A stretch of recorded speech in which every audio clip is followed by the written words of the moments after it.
और फिर क्या पता है, जैसे आप कई दिन पहले यहाँ आने के लिए, क्योंकि घर में 2 सदस्य नाम ले रहे हैं, 4 नहीं ले रखा, तो वो रोज वो ये भी कहते हैं तीसरे दिन चले जाते हो, तुमने तो पता नहीं क्या पा गया। तो वो भी चिंता बन जाती है कि ये हम चालन की कहेंगे, ये तोड़ी घेरेंगे। तो उसके लिए भी आपको सेटिंग करते हो, पहले से कोई अच्छी तरह घना काम करते हो, 100 काम सेट करते हो, कहीं ये ट्या ना करें। तो वो भी जानना है भगवान का यहाँ आने के लिए। तो इस प्रकार दूसरी यज्ञ ध्यान और तीसरी यज्ञ हवन की यहाँ पर जोत जलाई जाती है उस देसी घी की, गाय और भैंस के घी की। अब वेदों के अंदर कहीं भी यो बटवाड़ के हवन करने का निर्देश नहीं है। ज्योति यज्ञ बोला है, ज्योति यज्ञ। एक ज्योति से यज्ञ होता है, हवन होता है, ज्योति हवन। ज्योति यज्ञ हवन कहलाता है। एक जोत लगाई जाती है रुई की, पतली सी जोत में, उसमें घी डालते रहो। 100 ग्राम 200 ग्राम रुई में आप 100 क्विंटल घी को हवन कर दो, और 100 क्विंटल घी को हवन करने के लिए लकड़ी तक कम से कम भी 10 क्विंटल फूकनी पड़ेंगी। तो उस लकड़ियों के जलने से कार्बन डाइऑक्साइड एक्स्ट्रा और आने ही करेगा। और 100 ग्राम 200 ग्राम रुई में 100 क्विंटल घी को हवन कर दो, उसमें डालते रहोगी। तो ये परमात्मा ने चलाई थी। और इन राधा स्वामी धन धन सदगुरु जय गुरुदेव वाले, ये जनोद वाले, ये निरंकारी सतपाल वाले, सारे ये जितने, ये उन जोत लुआनी भी बंद कर दी। पहले हमारे सबके घरों में हवन योग होते थे, जैसा भी उनको ज्ञान था ज्योति लाते थे, ऐसे टेढ़ी दीपक बोलते थे उसको, घी की से जलाते थे थोड़ी सी। अभी न वो भी बंद करवा दी। बताइए फिर लाभ कैसे होगा? नो हम तो अंदर जोत जलावाएंगे। उस शिवदयाल का जलगी जोत, बुक्की में बैठा भूत बना, इन बाकी क्या गौर जल जाएगी थोड़े दिन में। धर्म छुटवा दिया। अब पुनः इस दास के ऊपर इतना वजन आ गया कि उस बिगड़े हुए सारे सिस्टम को फिर सेट करवाना, और किसी को कोई विरोध का सामना करना पड़ रहा है, किसी को किसी का। लेकिन ये ज्ञान होने के बाद फिर तो मीराबाई वाला काम हो जाएगा आपके साथ में। चाहे कोई गुंडी कहो चाहे बुंडी, मेरी तो सुरत नाम में लगी, मुझे कुछ भी कहो, अब मैं इस मार्ग से विचलित नहीं हो सकती। तो ऐसे ही आपके साथ बनेगी, तब आप भक्त बनोगे। अब तीसरी जगह हवन की, यहाँ जितने भी पाठ होते हैं, जैसे अब के 400 पाठ चल रहे हैं, तो 404 क्विंटल घी का हवन होगा, बल्कि 4.5 क्विंटल का, कि में अन्य जोत अलग से होती है उनका। और पर 10वें दिन ऐसे ही 4-5 क्विंटल घी का या परमात्मा का हवन होता है। तो ये विधिवत यज्ञ है। चौथा यज्ञ प्रणाम। अब जैसे यहाँ दंडोत प्रणाम कराते हैं, इस मन के अंदर, हमारे अंदर इतना गंद भर दिया इस काल ने, अभिमान ठोक दिया। अभिमान के पास भगवान नहीं आ सकता।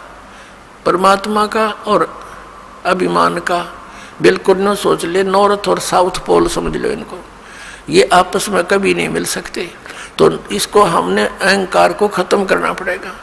इस माटी का हम कितना अभिमान बना लेते हैं, छोटी सी पोस्ट मिल गई, आंडी पाक जाए, धरती तोल देते, मंत्री प्रधानमंत्री बन जा, पता नहीं क्या बन जाते, और 1 मिनट में अधरंग मार जा, है पांगा मुंह हो जा, हाथ उठे नहीं, न पड़े पड़ा मुंह बावर माखी लकड़े और बड़े, हटा नहीं सकता उनको।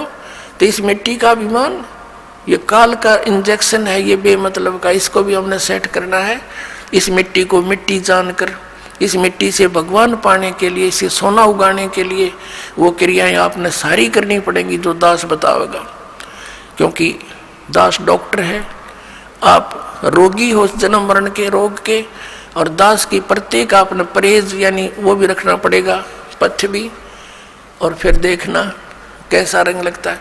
और 5वीं यज्ञ है ये ज्ञान की।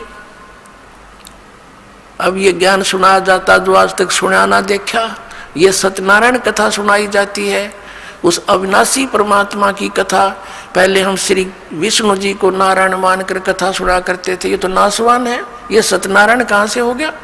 सत्यनारायण माने सत्य साहेब यानी सच्चा भगवान, नारायण माने जल पर निवास करने वाला, आकर ठहरने वाला।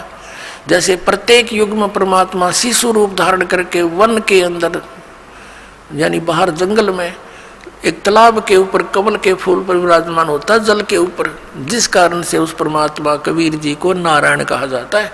तो ये सत्यनारायण कबीर जी है। तो यहाँ कहते हैं जगत का पेख ना पेखा, धनी का नाम ना लेखा। अपने आत्माओं, हम फिर उसी प्रसंग पर आते हैं कि वो भी लाभ उनको होते हैं जो एक, जैसे किसी ने किसी व्यक्ति के कहने से या देखम देखा कहीं पर तीर्थ पर जाकर भंडारा कर दिया, कहीं पर कंबल बांट दिए, पक्षियों को दाने डाल दिए, कुत्तों को रोटी डाल दी, कोई प्याऊ बनवा दी, कोई धर्मशाला बनवा दी, कोई कुआं बनवा दिया। अब परमात्मा कहते हैं जैसे धर्मशाला है, कुएं हैं, कुत्तों को रोटी डालना, पक्षियों को रोटी डालना, ये बहुत अच्छी बात है। यह तो उपदेशी को भी चाहिए, अगर ऐसा वो कर सकता है तो कर सकता है। लेकिन मंदिर वगैरह में कहीं दान नहीं देना, मंदिर वगैरह नहीं हमने बनाने, क्योंकि हमने अपने मन मंदिर में पूजा करनी है उस परम पिता परमात्मा की, या अन्य किसी गुरुद्वारे में, मस्जिद में, चर्च के बनाने में हमें कोई सहयोग नहीं देना, क्योंकि हमने उन्हीं क्रियाओं पर अपना पैसा लगाना है जिससे हमें प्रभु मिले। और जो आदेश दास का हो, वो आदेश दास का क्या होगा, जो परमात्मा का विधान होगा उसी तरह करना है। और हमारे लिए कोई मंदिर, मस्जिद, गुरुद्वारे ये अनादरणीय नहीं है, लेकिन उनमें केवल वो महान आत्माओं की, महापुरुषों की मूर्तियां रखी हैं। उन मूर्तियों से, या वहाँ जैसे गुरु ग्रंथ साहिब रखा है, गुरु ग्रंथ साहिब में लिखे वर्णन के आधार से हमने क्रियाएं करने से मोक्ष होगा। केवल किसी गुरुद्वारे के अंदर और गुरु ग्रंथ साहिब को रखकर ही उसका आदर सत्कार करते रहने मात्र से नहीं, आदर सत्कार तो सबका करना। जैसे मूर्ति है, एक सेब की मूर्ति है, सेब की मूर्ति तो प्रेरणा करती है कि ये सेब है, इतना बढ़िया होता है, इसके खाने से क्या लाभ होता है। लेकिन वो पत्थर की मूर्ति सेब वाला काम नहीं करती। वह मूर्ति जरूर है उस पत्थर, उसकी वो अनादरणीय नहीं है, लेकिन वो मूर्ति सेब वाला काम नहीं कर सकती। जिन भगवानों की तुम मूर्ति बनाए रखे बैठे हो, वो मूर्ति वो काम नहीं कर सकती जो भगवान करेंगे। और उन भगवानों से लाभ लेने के लिए उनकी प्राप्ति के मंत्र भी इस दास के पास है, जो सबसे पहले वही दिए जाते हैं जिससे वो आपको कुछ लाभ दे सकेंगे। तो इस कारण से उन मंदिर, मस्जिद, गुरुद्वारों में परमात्मा की खोज में नहीं जाना, ये मनाही है। अब क्या आ गया, प्रश्न आता है कि जैसे ये भी धर्म करते हैं, गुरु बना नहीं रखे, और बना रखे हैं तो नकली बना रखे हैं, उनसे कोई लाभ नहीं होगा। और फिर उनसे भी लाभ होता है, कैसे? और फिर ये भी कहते हैं कि जैसे कर्म करोगे फल तो मिलेगा ही मिलेगा, अवश्य मिलेगा। जैसे आप देखते हो एक कुत्ता बैठा है गाड़ी में, एक कुत्ता गाड़ी में बैठा है, मनुष्य उसका ड्राइवर है, और वो बैठा पछली सीट पे और खिड़की में गन्नू मुंह काट के देख रहा है ना सैर सपट्टे से खूब। अब उस कुत्ते के रहने का एक अलग से रूम, उस रूम में एसी लगे होते आजकल, और महीने में एक बार 2 बार जो है ना वेटरनरी सर्जन उसकी जांच करने आता है, डॉक्टर, और सुंदर शोधित उसको जल और शोधित उसको आहार मिलता है, और उसका रहता कोठी में, और ड्राइवर उसका मनुष्य है आज के दिन। तो उस पुण्यात्मा ने कभी मनमुखी ये दान धर्म किए थे, उन दान धर्मों का फल उसको कुत्ते की योनि में मिल गया। यदि वो मर्यादावत करता, परम संत की शरण लेकर करता, किसी कारण से मोक्ष प्राप्ति ना होती, यहाँ भी रह जाता, तो उसको वो सुख मिलते जो उसने कुत्ते की योनि में मिले, उसको मनुष्य जीवन में मिलते, वो सुख सारे मिलते किए हुए। और फिर मनुष्य योनि में कभी ना कभी कोई संत भी मिल जाता। अब उसने जैसे जिसने मनमुखी दान किए, धर्म किए, कुत्ते की योनि प्राप्त कर ली। एक मनुष्य को सुविधा नहीं आज के दिन, ऐसे उन कुत्तों को सुविधाएं हैं। तो उसने सारा पुण्य अपना कुत्ते की योनि में खत्म किया, फिर बन गया सुअर। अब कौन उसने गद्दा में बिठा होगा? अब कहाँ से लाएगा वो सुविधाएं? तो इस प्रकार ये जो किया हुआ कर्म तो मिलेगा ही मिलेगा, लेकिन जो गुरु के बिना दान करते हैं वो इसलिए यूजलेस है, उसने तो जीवन नाश कर लिया। गुरु बिन माला फेरते, गुरु बिन देते दान, गुरु बिन दोनों निष्फल हैं, चाहे पूछो वेद पुराण। और जो भक्ति बिल्कुल नहीं करते, राजपाट में अंधे हुए फिरते हैं, उनके लिए परमात्मा बताते हैं, अगम निगम को खोज ले, बुद्धि विवेक विचारी, उदय अस्त का राज मिले, तो बिन नाम बेगारे। पुण्यात्माओं, आप इस मार्ग से परिचित हो जाओ शीघ्र से शीघ्र, नहीं तो आपका अनमोल जीवन नाश हो रहा है काल की भूल भुलैया में। परमात्मा कहते हैं, झूठे सुख को सुख कहे यू मान रहा मनमोद, यो सकल जमीना काल का कुछ मुख में कुछ कोद। एक व्यक्ति का पोता होया, पुत्र प्राप्ति हुई, उसकी खुशी मनाई, 10-12 गांवों को खूब भोजन कराया, शराब स्वरूप पिलाई, ठाठ की खुशी मनाई।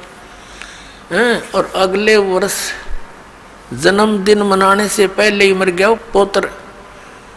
अब टक्कर मार रहे हैं, अब मना लो खुशी, जमा लो 12 गांव में। परमात्मा कहते हैं, झूठे सुख को सुख कहे यू मान रहा मनमोद, ये सकल जमीना काल का कुछ मुख में कुछ कोद।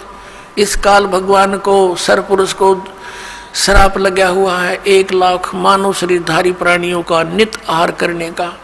ये जिस कारण से अपने तीनों पुत्रों रजगुण ब्रह्मा सतगुण विष्णु तम गुण शिव जी से ये सठी थी, ये अपनी फसल ये बवा रखी है, इसने संभाल रखी है, सारी व्यवस्था इनके हवाले कर रखी है, इन्हीं से करवा रहा है। ब्रह्मा जी के रजोगुण से हम यहाँ पर संतान उत्पत्ति करते हैं। जैसे मिर्च का छौंक लगा, जीव के बस का नहीं, वो छींक ना आवे, तो ऐसा प्रेशर है यहाँ सभी प्राणियों पर संतान उत्पत्ति करने का, फिर यहाँ के राजपाट और सब ठाठ करने का, व्यवस्था करने का, उस गुण के कारण दबाव है। फिर सती थी मोह ममता, ये विष्णु जी के अंदर से निकल रहे सतोगुण के प्रभाव से। फिर ये संहार करने वाला तो ये शंकर भगवान है ही। तमोगुण के कारण हम आपस में लठ बजा दे, एक दूसरे ने मार डालने, कत्लेआम कर देते हैं, राजा लोग एक दूसरे पर लड़ाई कर नाश कर डालते हैं। तो ये सारा बूचड़ खाना इस काल ने बनवा रखा है। यहाँ पे अपने स्वार्थ के लिए 1 लाख नित खाता है, 1.25 लाख जीव उत्पन्न करता है मनुष्य डेली। इसका ये रूटीन है, इसका ऐसा नियम है। तो इससे हम बच सकते हैं कबीर परमेश्वर की शरण में आने के बाद। फिर इसकी फर्द से हम बाहर हो जाते हैं, इसकी रेंज से बाहर हो जाते हैं।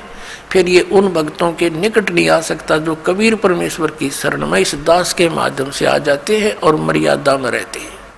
कहते हैं, जब लग हंसा हमारी आना, काल लगे नहीं तेरा बाणा। जब लग हंस मेरी मर्यादा में रहेगा, काल तेरा कोई अटैक मेरे बच्चों पर नहीं हो सकता। मर्यादा तोड़ देते हैं हम, जिस कारण से दुख पाते हैं। कबीर परमेश्वर कहते हैं, अनंत कोट बाजी जहां हम रचे सकल ब्रह्मांड, और कह कबीर मैं क्या करूं यो काल करे जीव खंडे। परमात्मा कबीर जी कहते हैं कि मैंने अनंत करोड़ ब्रह्मांडों की रचना कर रखी है, ऐसे समर्थ हैं हम, और मैं क्या करूं, ये काल मेरे बच्चों को मुझसे खंड कर लेता है, इनका नाम तुड़वा देता है, फिर इन पर अटैक कर देता है, जिस कारण से ये मार खा जाते हैं। परमात्मा कहते हैं, जैसे माता गर्भ को राखे यतन बना, और ठेस लगे तो छन्न हुए तेरी ऐसे भक्ति जा।